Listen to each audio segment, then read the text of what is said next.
Turning my garden into a grocery store wasn't about growing more food. It was about learning to preserve and store the food so we can enjoy it and eat it all year long.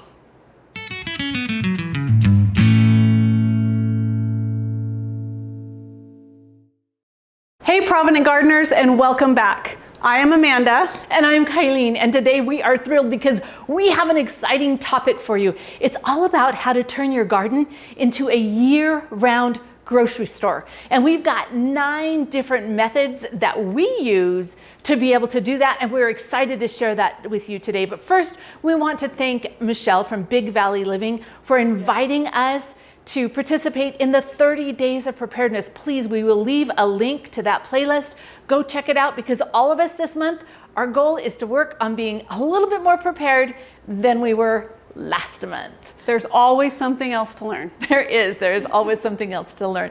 And check out the abundance that we have. Amanda, it's harvest season. Let's talk about that. It is an incredibly busy season when it comes to harvesting. It's so busy. But it is also a season that makes me recognize all of the blessings we have. Don't we though? Look at all this food. And this is just a very small showing, just so that we could share a little bit. The beautiful colors, and eating fresh is so healthy for you, both mentally, emotionally, and physically. There's just so many good things about it. So let's move into the first way that we eat all year long from our garden. And that is to eat fresh. Right now. Yeah. With everything we have in the garden. So we went out last night and we picked 3 baskets of peppers. Most of them were spicy, but it was so fun to see because we had 1 basket full of sweet, and we put them all on the table in our backyard, and all these kids were coming over to play and jump on the trampoline. And all these kids were just eating all these fresh sweet peppers from the garden. That warms my grandma heart. It made me so happy that our kids and their friends were getting to enjoy and socialize and have fun together and eat good food. I love that. One of the things that I think is really important in this time is that we share our abundance. And Amanda obviously is really good at that.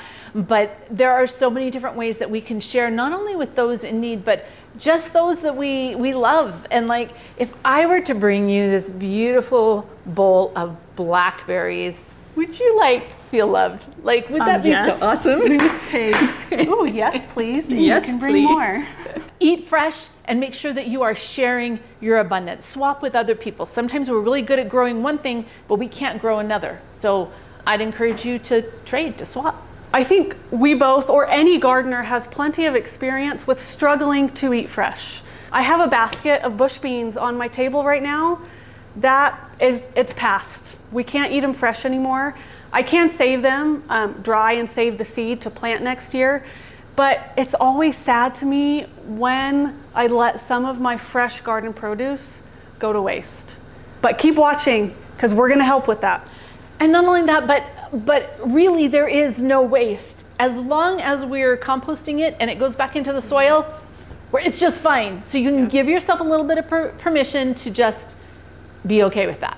Number 2 on the list is cold storage, meaning a refrigerator. It's good for things like pumpkins, your produce from your trees like apples, pears, and root crops, carrots, beets, turnips. Yep. And there's a whole bunch of different ways to do it. So traditionally we think of a root cellar, but a lot of us, a real root cellar is just way beyond our means financially, right? If you want to click the card in the corner, we'll take you to a video that we created on our buried freezer that we use as a root cellar for our potatoes. There are some things you need to be careful of, like I wouldn't store potatoes with apples because apples release a gas that will make your potatoes ripen faster, which isn't what you want. So usually we want to kind of keep apples separate. But you can get creative. Just an extra refrigerator in the garage that you picked up even online. It doesn't have to, maybe somebody's getting rid of it because the water doesn't work anymore, but it still works as a refrigerator. You can pick it up for $25 or $30, and then you can plug it in your garage, but then you can unplug it when you don't have stuff in it. So it's just a really valuable tool. One of the things that we did a while back when our kids were young is we have window wells. and we put a board on top of the window well along with bales of straw so that there was a lot of insulation.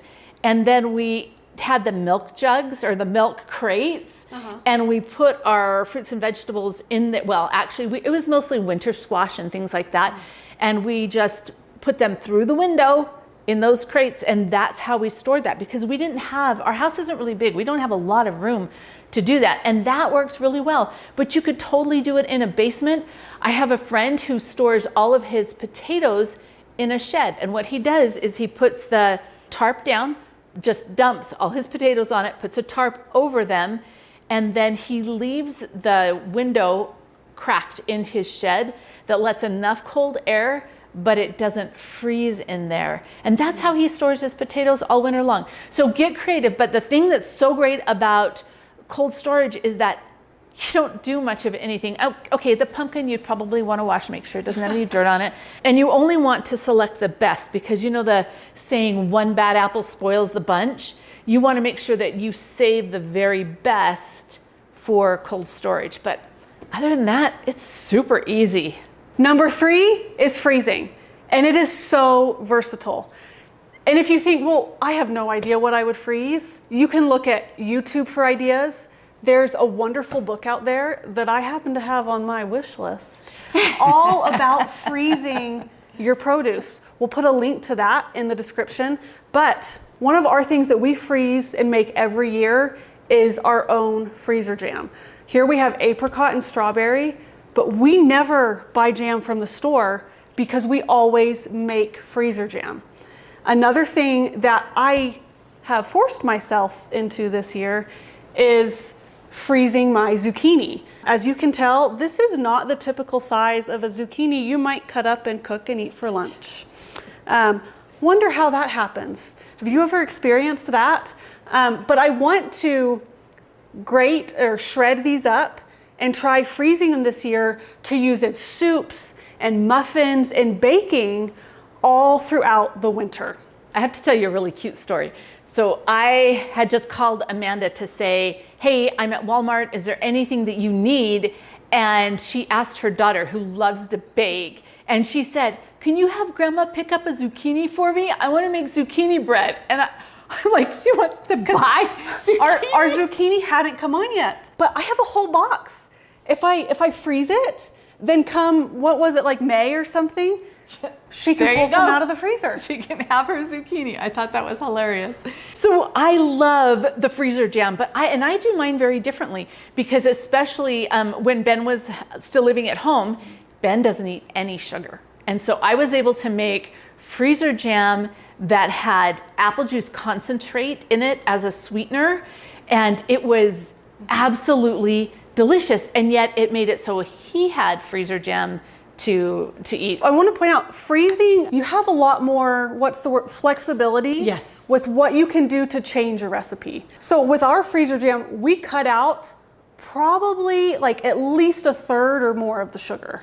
It makes it a little thinner, but it is still delicious. We've actually gotten to the point where we don't like freezer jam that has full sugar in it. As far as safety goes, with freezing, you have more flexibility with what you can do to a recipe. It changes the way that you think about food when you have these amazing flavors. One of the things that we like to do is, we've got all those berries coming on, and I like these little deli containers because I can reuse them over and over again. So I prefer them to a plastic bag. They never get punctured in the freezer because we have a chest freezer, and sometimes you're really digging for stuff in there. This is the perfect amount of raspberries or blackberries or whatever kind of berries they are. I'm putting them in just the right size of what we'll need. One of the things that I started doing is making blender pico sauce, or pico, because pico is so amazing with the tomatoes and the peppers and all those wonderful things you have in the garden right now. And if I process it, if I heat it, it kind of kills some of that flavor. It turns into a salsa, so it's different. So now I just freeze it, and then we can either put this in a recipe with one of our beans, or we can just pull it out and use it as to dip chips. Now, you mentioned taste, and I think that is an important thing here with freezing. Freezing will preserve taste. So take peaches, for instance. When you go to the store and you buy a can of peaches, those have been canned and processed.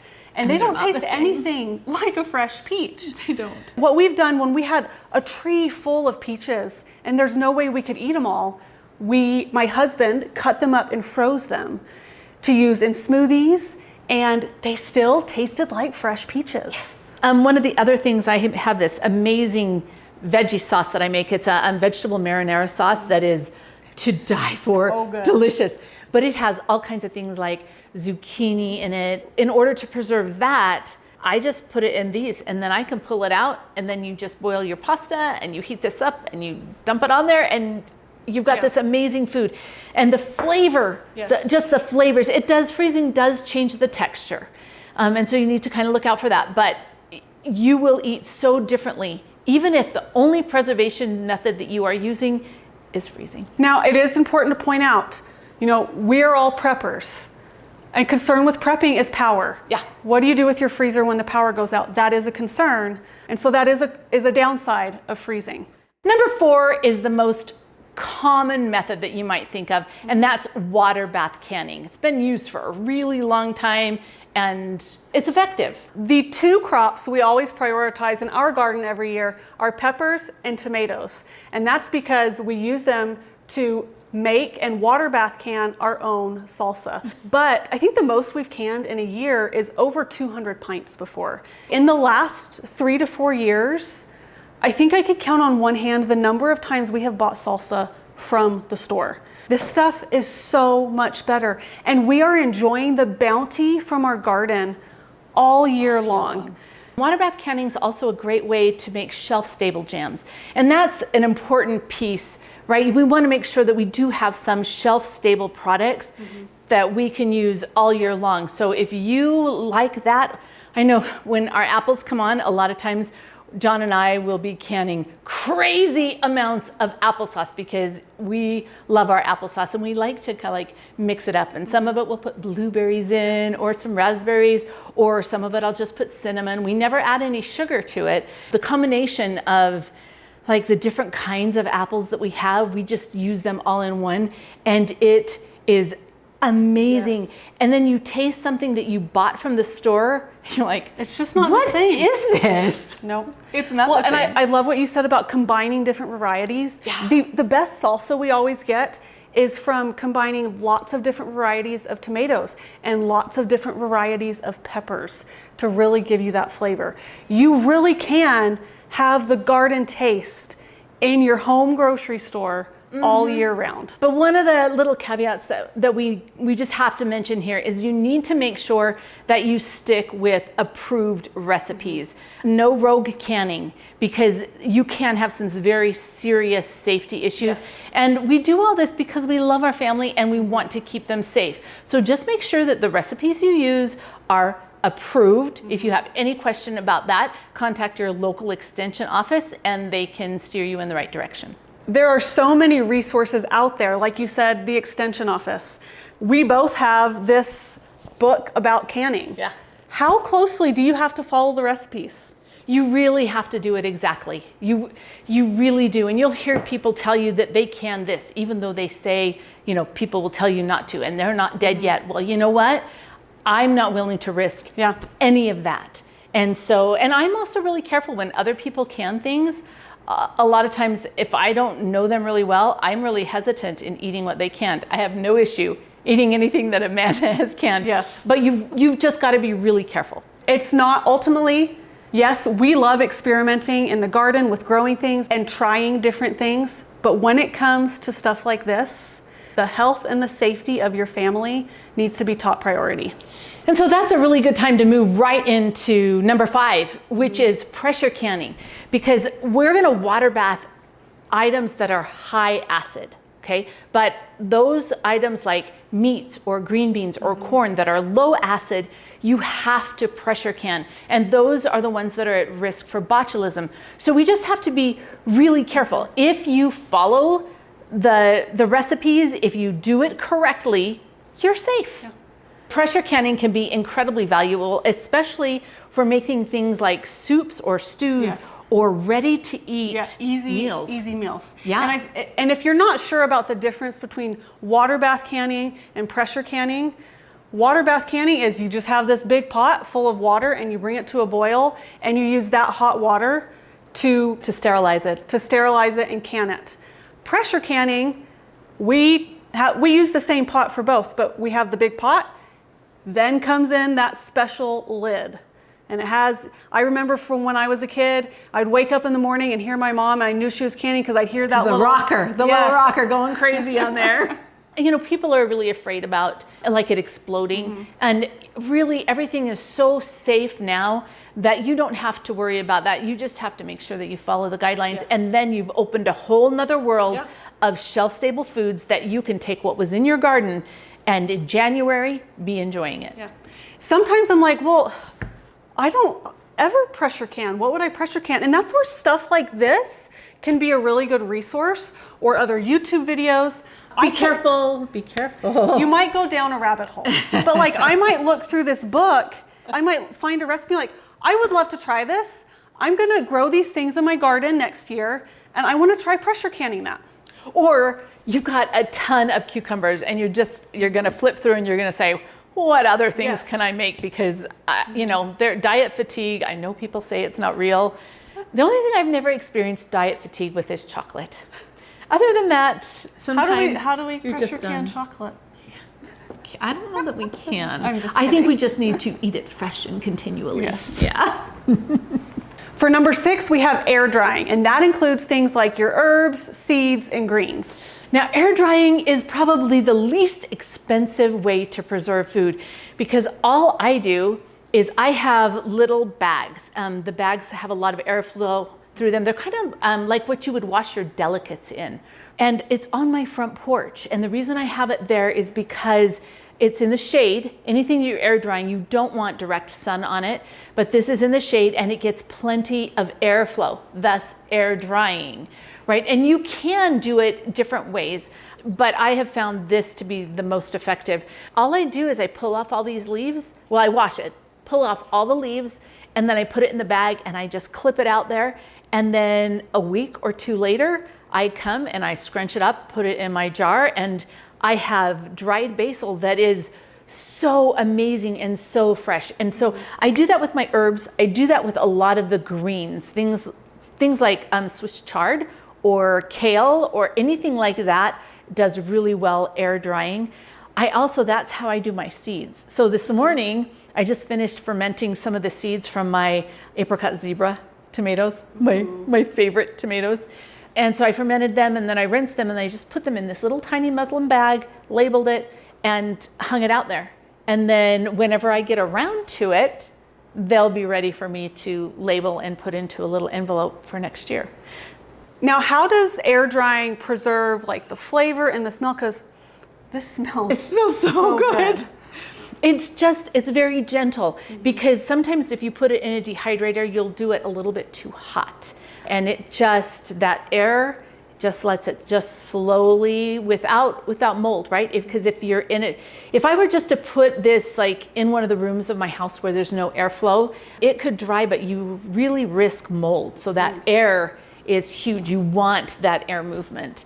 You can, if the only place that you have to air dry is in your house, you can do that. Another way that you can do it, and I've done this a lot, is I'll take my herbs, depending on what they are, and I will tie them up like this.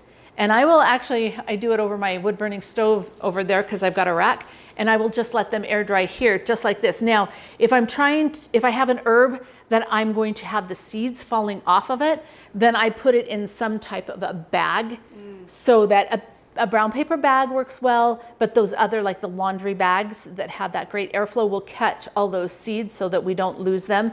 The other thing about putting it in the bag is that before I take it out, then I can crumble it and then just dump it out all nice and crumbled. And so air drying is fantastic. Sometimes it's beautiful. You can even hang it like in your kitchen and have herbs drying all over. It's beautiful. It makes your house smell really fun.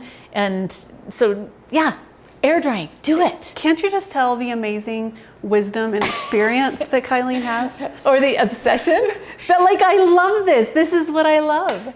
Yes, and I do too. And it's so important. Now, a question I always have, and maybe you can answer it for me, is I prepare some of these things for longer storage, but then it sits on my shelf. And I feel like I don't know how to use it and integrate it into my year-round cooking. I think that's a really good point. And I think it's intentional. You have to be intentional and say, like, one of the things that I like to dry are pot marigolds, calendula, right? And you do it because you know that it's good for you. It's a medicinal herb. It's good in soups and it's good in teas. But unless you're actually using it, you don't get any of that benefit. So you start by just like taking one and you just put one of them in your soup. And then you're like, oh, this was good, right? This is good. And one of the things I love to drink herbal teas. I have a couple of these mortar and pestles, and I will take all the different things that I want to put in that tea, like cinnamon and calendula and coriander seeds. And a lot of them which you have preserved yourself. Yes, most of them. Not the cinnamon, but most of the other ones. And I will, just grind them in here, and then I'll put them in a pint jar, and that's what I use for my tea until it runs out. And then I go to all my little things and I say, ooh, who wants to be in my tea for the next couple of weeks? It's just a beautiful way to live life and continue using what you have grown. But as you do, you've got to be intentional, and you've got to not be afraid to try something new. I keep coming back to God has given us such a great abundance and ability to grow things to nourish our bodies. Yeah, and heal our bodies. Yes, and it doesn't have to just be in the summer or spring harvest time. Yeah. For number 7, we have dehydrating. Now, Kylene came over to my house last week to do some other filming, and I showed her this box of peppers that we had, and I was like, I think I'm just gonna have to get rid of these. They've sat here too long. They're getting kind of squishy. And she said, no, no, don't do it. She's like, just take all the seeds out and cut them up and roast them and dry them. And I'm looking at her, or dehydrate them, and I'm looking at her like, huh? I don't have a lot of experience with dehydrating, but she's like, I've got you. She took the basket and then has been sending me pictures. She took all those peppers, you roasted them, cut them up, and dehydrated them. And I tried to pull most of the seeds out. These are all super hot ones, but they're a mixture. And remember how we talked about when you mix different varieties, how much better the flavor is? So these are all roasted and then chopped and then dehydrated. And now they're in this little bottle. There's an oxygen absorber in here so that will prevent oxidation, right? But they are completely dry. They snap. And then for the next year, so her husband Rob loves to make like Indian food, and he uses peppers and stuff for them. So whenever he needs to do that, even though the peppers that they have, they're long gone now, just take it out, throw it in. So convenient. And you're still using stuff from your own garden. And it's beautiful. It's so pretty. I love how you always point out to me how beautiful food is, not just when it's fresh, but when you preserve it as well. It should be. It should enliven the soul, right? And then we love books. Yes, we do. We always love books. And wait, can I just say why we love books? Yes, why do we love books? As preppers, we never know if one day we will lose internet access. There is a wealth of information here on YouTube and other places online. I love having my own little library of resources that I can access no matter what. 100%. And like in these books, I make my notes, right? So if I've tried a recipe and I like it, then I make notes, or I say, oh, this did not work, so that I don't think I should do it again, right? So that's awesome. One of the other things that I made is a whole bunch of, this is peach, pineapple, apple fruit leather. So what I did is I took a lot of our peaches this year are just small, and they're a pain to get the skins off. So I just washed them up, tossed them in the blender, but without the pit. Without the pit, sorry, yeah. And then I got some apples and kind of did the same thing with those. Put them in the blender, a little bit of pineapple because I like that peach pineapple kind of flavor. It goes back to blending the flavors. It does, to blending the flavors. And then I cook it. And then I put a little bit of regular gelatin in it, not flavor, just regular, because I like what it does to the texture. But now that this is all dehydrated, I just have these containers that will be good. They're good for a couple years. Usually I only am able to make enough to last 1 year because I do a lot of whole foods. And so this is the kind of stuff I need to snack on. So one of these will go in the console of my car for my snacks when I can't get to other stuff. And here I'm using those same containers I use in the freezer, And I just use them over and over and over again. So I think it's a really good resource. Well, and I think stuff like this is great to learn and to be able to implement into your routine, because the number of times a day I or my kids walk into the pantry because we just want something to munch on, a quick little snack, and we end up grabbing something processed, something not healthy. It still tastes good sometimes, but It does taste good. but this is so much better for you. You grew a lot of it, you made it, and you're feeding your body with it, not just in harvest time. Yeah. For number 8, we have fermentation. And she has some apple vinegar going here, and let me tell you, I can smell it. Fermenting? It's totally fermenting. Okay, so fermenting is a really good preservation method for all kinds of different reasons. Fermented foods are really good for your gut, and they taste good. One of the things that I love to make is the sauerkraut with the fermented cabbage, and I like carrots and then a little bit of fennel in it. And I don't have any right now to show you, but she's not so thrilled. You want me to put this on here, don't you? Okay. You know it's working. It's working. You know it's working. That is strong. So those are great, and they'll stay good in the fridge. Another reason why a fridge in the garage would be a really good idea. They'll stay good in the fridge for several months when they're fermented. Now let's talk a little bit about the apple vinegar. So this isn't actually apple cider vinegar, because I'm using the apple cores and the skin of the apples, things that you would normally throw away. You can make peach vinegar out of those peach skins and things that you throw away. We want to make sure that we're utilizing as much as we can. Now pretty soon I'm going to strain this, and the chickens are going to have a really happy day. Their guts will be really healthy. Their gut health will be amazing. And then I will let it ferment just a little bit longer. A lot of times what you want to do is just bring this up to temperature and pasteurize it so that it's stable. You can totally choose, you could leave it in the fridge instead. But I use apple cider vinegar a lot in a lot of my salad dressings and my recipes. And there's so many different great things to do with vinegar. So I think this is a really good option, even though, poor Amanda. Another thing I have seen a lot of people do, okay, I say a lot, I've seen people do it with fermenting, is kimchi. Kimchi, oh yeah. And that's you just eat it right out of the jar. And it's kind of like the sauerkraut that I do. It's like so good. So anyway, there's a lot of different things you can do with fermenting. Just start and experiment a little and see if you like it, great. If you don't do it. For number 9, we have, I would say, and I think you would agree with me, the best for last, and that's freeze drying. Now, all of these methods have a place and a purpose, but I started freeze drying about 5 years ago, and until I actually did it, I didn't realize how valuable freeze drying is, because... Would you say it's changed your life?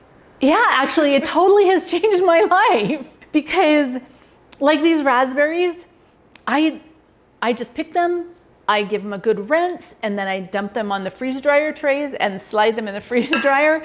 And a couple days later, I come out and then I put them all in the jar, right? I use an oxygen absorber always, and I vacuum seal. But then all year long, I know you would think that I'm just snacking on the freeze-dried raspberries. Which we do. They're delicious. But I make these homemade chocolates. Which are even delicious. That have freeze-dried raspberries in them. They're seriously the best, and they're healthy because they're only coconut oil, a little bit of maple syrup, and cocoa powder, and I put a little bit of powdered milk in it, and that's it. They're so good. They're so good. They're so good. So, that's one of the reasons why I absolutely love it.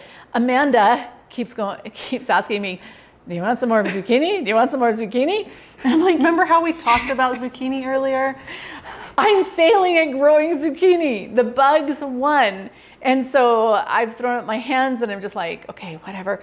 So, but what I do is she sends the zucchini and I grate it all up, and then I rinse it after I've grated it, and then I throw it in the freeze dryer.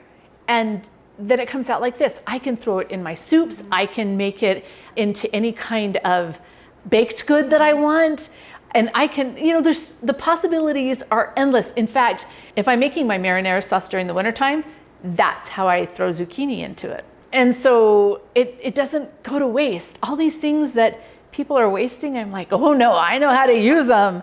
These are just some bottles that I pulled out of my pantry. This is one that has the freeze-dried zucchini that I've been using. And let me point out, you can tell like this is actually food that gets used and cooked with, because these jars aren't full. This is stuff that I use in my daily cooking. These are jalapeno peppers that I freeze-dried. These are strawberries.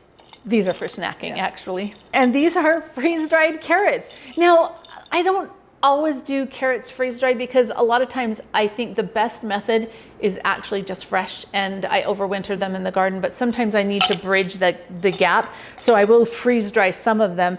But I just throw these in things, and that means that my family is eating so much healthier because it's convenient, because it's right there. One of the things I don't have out here that I probably should have shown you is celery. I freeze dry celery every year around Thanksgiving. Most of the time I'm not growing it. I grow a little bit, but I'm not super successful. But you know, when it goes to 50 cents for the stalk in Thanksgiving, I freeze dry a whole bunch. I freeze dry enough for an entire year. And then anytime I need celery, I've got it. And when you're cooking from scratch, you use that a lot. We have two freeze dryers that we like to use. One is called a Blue Alpine, which is super fun, that we've been experimenting with, and that I super love the trays. And then we have a Harvest Right. And I'll tell you that both freeze dryers do the job. Don't be afraid of it. Like, don't be afraid of freeze drying. If you have the money to be able to buy one and you grow a lot of food, I think it makes sense. Yeah. If you're not growing a lot of your own food, it's kind of like having a water bath canner and not growing anything. Like, it doesn't make sense. But for me, it totally has paid back. So I love it. Well, actually, I'm going to give you a little pushback on that. Oh yeah, pushback. I personally think home freeze dryers are a blessing. But even if you aren't growing a lot of your own food, how many times have we had family dinner, surprise, Mexican bar again? It's our family thing. It's just beans, man, beans. But we have a ton of rice and beans left over. The amount of times you have taken the rice and the beans and mixed it together and thrown it on a freeze dryer tray. Oh yeah. Or you mentioned Thanksgiving. She'll take the leftover ham and chop it up and throw it in the freeze dryer. Now I know that doesn't apply to specifically what we're talking about, but you can freeze dry just about anything. So as preppers, we love long-term food storage. What does the freeze dryer do for stuff like this, as far as whether it's short-term or long-term? Well, it definitely extends it much, much longer. The peppers that I dried for Amanda, we're talking maybe a couple of years, right? You could use them. They're not going to hurt you after that, but you're going to lose a lot of the flavor and a lot of the nutrition. These peppers, the freeze-dried peppers, maintained 98% of the nutrients because of the temperature that it does it at, you're not losing the A and the C, which are really fragile. You might lose some of them, but not much. And so you're taking that short shelf life and you're extending it significantly longer.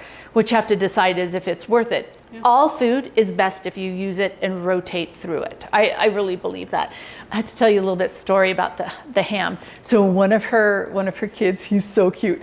I freeze dried the ham, but after I open it once, I put the freeze-dried meat in the fridge. And then every time for a while when he came over, he's like, Grandma, do you have any freeze-dried ham? Do you have any because he would just sit there and just eat it.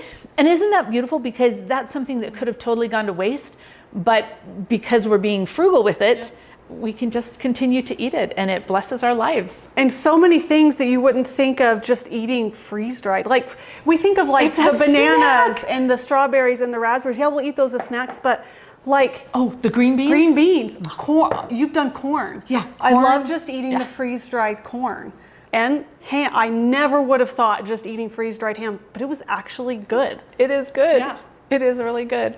I hope we gave you some really good food for thought today, because what we'd like to encourage you to do is to turn your garden into your year-round grocery store. There is so much that you can produce, even if you just have a little space, a little bit of dirt. You can take that and you can eat from it all year round. It takes some skill, right? We talk about building skills, and as preppers, that's what we got to do. We got to build these skills. But what's the best way to do that? Hang out with somebody who can teach you, Yes. right? And it's a beautiful thing. So Yes. we thank you for joining us today. We're so grateful that Michelle from Big Valley Living invited us to participate in the 30 days of preparedness. We encourage you to go check out that playlist. And overall, I love to remind people, don't let all of this information overwhelm you. We've introduced you to a lot of methods today, but the best preservation method is the one that you're using. And don't be afraid to get a little bit of dirt under those fingernails and turn that dirt into dinner. For you and your family. Thanks for joining us in our garden.